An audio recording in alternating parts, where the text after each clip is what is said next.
ओम गं गणपतये नमः। राधे राधे। आइए सुनते हैं चैत्र मास संकष्टी चतुर्थी व्रत कथा। एक समय कैलाश में माता पार्वती तथा श्री गणेश जी महाराज विराजमान थे। तब 12 माह की गणेश चतुर्थी का प्रसंग चल पड़ा। पार्वती जी ने पूछा कि हे पुत्र, चैत्र कृष्ण चतुर्थी को गणेश की पूजा कैसे करनी चाहिए? चैत्र मास के गणपति देवता का क्या नाम है? उनके पूजन आदि का क्या विधान है? सो आप मुझसे कहिए। गणेश जी ने कहा कि महादेवी, चैत्र कृष्ण चतुर्थी के दिन विकट नामक गणेश की पूजा करनी चाहिए। दिन भर व्रत रखकर रात्रि में षोडशोपचार से पूजन करना चाहिए। ब्राह्मण भोजन के अनंतर स्वयंव्रती को इस दिन पंचगव्य पान करके रहना चाहिए। यह व्रत संकट नाशक है। इसके स्मरण मात्र से ही मनुष्य को सिद्धि मिलती है। प्राचीन काल में शतयुग में मकरध्वज नामक एक राजा हुए। वे प्रजापालन के प्रेमी थे। उनके राज्य में कोई निर्धन नहीं था। चारों वर्ण अपने अपने धर्मों का पालन करते थे। प्रजा को चोर डाकू आदि का भय नहीं था। प्रजा स्वस्थ रहती थी। सभी लोग उदार, सुंदर, बुद्धिमान, दानी और धार्मिक थे। इतना सुंदर राज्य शासन होते हुए भी राजा को पुत्र की प्राप्ति नहीं हुई थी। तत्पश्चात महर्षि याज्ञवल्क्य की कृपा से उन्हें कालांतर में एक पुत्र की प्राप्ति हुई।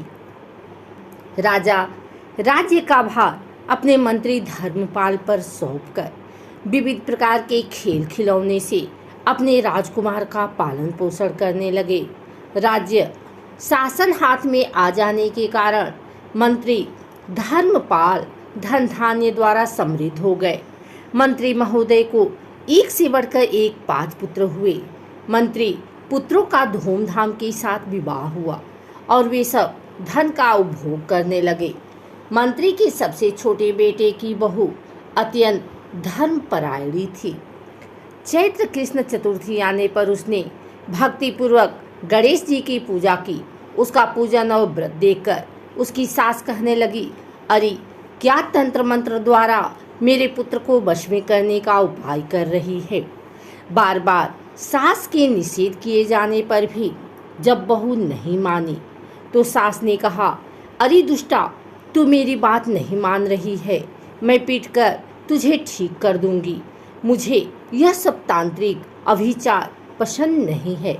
इसके उत्तर में बहू ने कहा, हे सासू माँ, मैं संकटनाशक गणेश जी का व्रत कर रही हूँ। यह व्रत अत्यंत फलदायक होता है। अपनी बहू की बात सुनकर उसने अपने पुत्र से कहा, हे पुत्र, तुम्हारी बहू जादू टोने पर उतारू हो गई है। मेरे कई बार मना करने पर भी वह दुराग्रहवश नहीं मान रही है। इस दुष्टा को मार पीट के ठीक कर दो। मैं गणेश जी को नहीं जानती, ये कौन है और इनका व्रत कैसे होता है। हम लोग तो राजकुल के मनुष्य हैं, फिर हम लोगों की किस विपत्ति को ये नष्ट कर देंगे। माता की प्रेरणा से उसने बहू को मारा पीटा। इतनी पीड़ा सहकर भी उसने व्रत किया। पूजनोपरांत वह गणेश जी का स्मरण करती हुई उनसे प्रार्थना करने लगी कि हे गणेश जी, हे जगतपति, आप हमारे सास ससुर को किसी प्रकार का कष्ट दीजिए। हे गणेश्वर, जिससे उनके मन में आपके प्रति भक्ति भाव जागृत हो। गणेश जी ने सबके देखते ही देखते राजकुमार का अपहरण करके मंत्री धर्मपाल के महल में छिपा कर रख दिया। बाद में उसके वस्त्र आभूषण आदि उतार कर राजमहल में फेंक दिए और स्वयं अंतर ध्यान हो गए। इधर राजा ने अपने पुत्र को शीघ्रता से पुकारा, परंतु कोई प्रत्युत्तर न मिला। फिर उन्होंने मंत्री के महल में जाकर पूछा कि मेरा राजकुमार कहाँ चला गया। महल में उसके सभी वस्त्राभूषण तो हैं, लेकिन राजकुमार कहाँ चला गया है। किसने ऐसा निंदनीय कार्य किया है। हाय, मेरा राजकुमार कहाँ गया। राजा की बात सुनकर मंत्री ने उत्तर दिया, हे राजन, आपका चंचल पुत्र कहाँ चला गया, इसका मुझे पता नहीं है। मैं अभी नगर, बाग बगीचे आदि सभी स्थानों में खोज कराता हूँ। इसके बाद राजा नौकरों, सेवकों आदि से कहने लगे, हे अंगरक्षकों, मंत्रियों, मेरे पुत्र का शीघ्र पता लगाएं। राजा का आदेश पाकर दूत लोग सभी स्थानों में खोज करने लगे। जब कहीं भी पता न लगा तो आकर राजा से डरते डरते निवेदन किया कि महाराज, अपहरणकारियों का कहीं सुराग नहीं मिला। राजकुमार को आते जाते भी किसी ने नहीं देखा। उनकी बातों को सुनकर राजा ने मंत्री को बुलवाया। मंत्री से राजा ने पूछा कि मेरा राजकुमार कहाँ है। हे धर्मपाल, मुझसे साफ साफ बता दे कि राजकुमार कहाँ है। उसके वस्त्राभूषण तो दिखाई पड़ते हैं, केवल वही नहीं है। अरे नीच, मैं तुम्हारा वध कर डालूंगा, तेरे कुल को नष्ट कर दूंगा, इसमें जरा भी संदेह नहीं है। राजा द्वारा डांट पड़ने पर मंत्री चकित हो गया। मंत्री ने सर झुकाकर कहा कि हे भूपाल, मैं पता लगाता हूँ, इस नगर में बालक अपहरणकर्ताओं का कोई गिरोह भी नहीं है और न ही डाकू आदि रहते हैं। फिर भी हे प्रभु, पता नहीं किसने ऐसा नीच कर्म किया और न जाने वह कहाँ चला गया। धर्मपाल ने आकर महल में अपनी पत्नी और पुत्रों से पूछा, अपनी सभी बहुओं को बुलाकर भी पूछा कि यह कर्म किसने किया है। यदि राजकुमार का पता नहीं लगा तो राजा मुझ अभागे के वंश का विनाश कर देंगे। ससुर की बात सुनकर छोटी बहू ने कहा कि हे पिताजी, आप इतने चिंतित क्यों हो रहे हैं। आप पर गणेश जी का कोप हुआ है, इसलिए आप गणेश जी की आराधना कीजिए।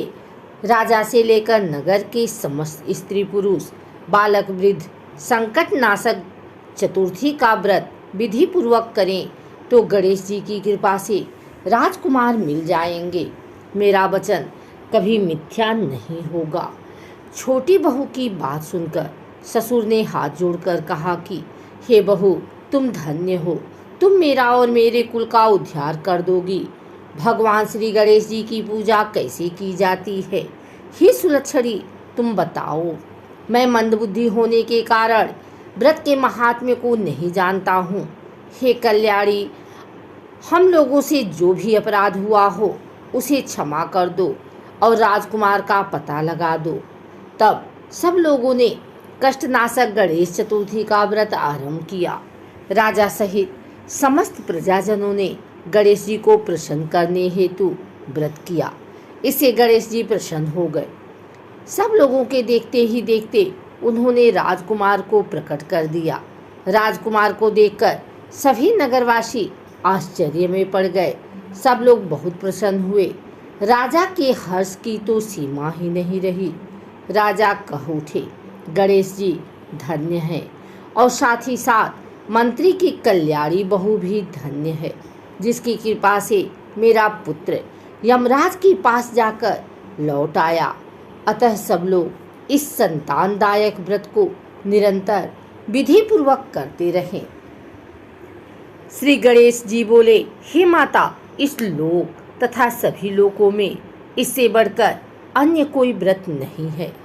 इसी कथा को युधिष्ठिर ने श्री कृष्ण से सुना था और इसी चैत्र कृष्ण चौथ का व्रत करके अपने खोए राज्य को फिर से प्राप्त किया था।